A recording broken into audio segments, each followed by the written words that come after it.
이번 시간에는 김상원의 가노라 삼각사나 시조 보겠습니다. 우선 시조의 배경을 알아볼게요. 병자호란입니다. 병자호란은 전쟁이고요. 조선 후기 청의 침략입니다. 청나라와의 전쟁이에요. 왕이 남한산성으로 피신합니다. 남한산성이라는 영화가 있는데 이 영화도 병자호란을 배경으로 하고 있어요.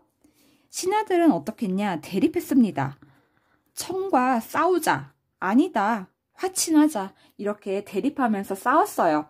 그러니까 문제가 해결되지 않죠. 문제 해결되지 않고 시간만 보내고 있을 뿐이었어요.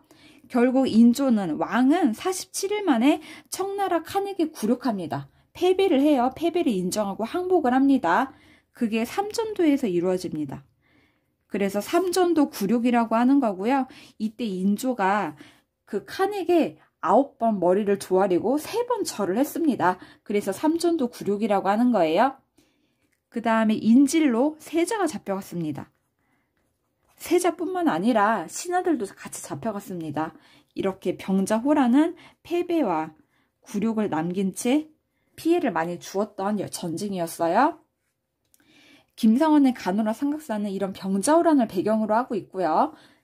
상황을 알아볼게요. 병자호란 때 청나라와 끝까지 싸울 것을 주장했던 대표적인 인물이 김상원이었어요.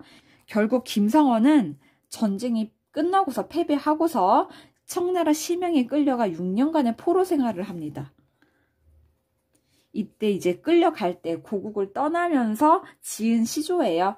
고국을 떠나는 게 바로 그 상황이 되는 거죠. 시조 읽어볼게요. 가노라 삼각사나 다시 보자 한강수야. 삼각사는 북한산이에요. 고국을 의미합니다. 다시 보자 한강수야. 한강수는 한강물이죠. 얘도 역시 고국을 의미합니다. 그래서 삼각사나 한강수야 이렇게 고국을 얘기하면서 고국에 대한 애정을 드러냅니다. 고국에 대한 애정. 떠날 때가 되니까 더 좋아 보였겠죠. 더 애정이 느껴졌겠죠. 그 다음 여기에 표현법을 볼게요. 우선 삼각사나 한강수야 사람처럼 부르고 있죠. 그래서 의인법이 쓰였고요. 그 다음에 가노라 삼각산 다시 보자 한강수 짝을 이루고 있죠. 대꾸법입니다. 또 이 삼각사는 고국을 의미하고 한강수도 고국을 의미하죠. 어떤 일부분이 전체를 나타내죠. 이런 걸 대유법이라고 합니다. 이런 삼각산 한강수 일부분이 전체를 의미하죠. 대유법이에요.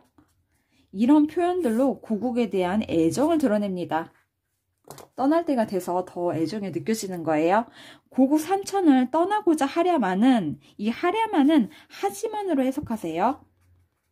고국 산천을 떠나고자 하지만 떠나는 게 어쩔 수 없이 떠나는 거예요. 내 의지와 상관없이 어쩔 수 없이 떠나는 거고요. 포로로 끌려가는 겁니다. 그래서 떠나고자 하지만 안타까움이 느껴집니다. 고국을 떠나는 안타까움이에요.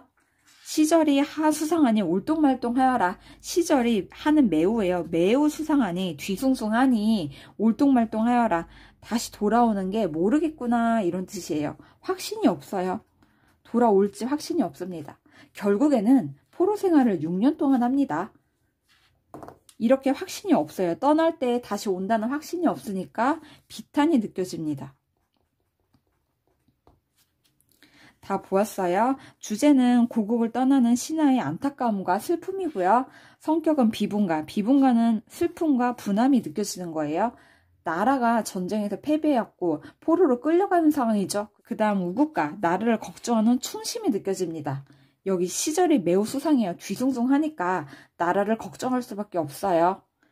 표현은 대꾸법입니다. 이렇게 가노라 삼각산 다시 보자 한강수 짝을 이루고 있어서 대꾸법이고요.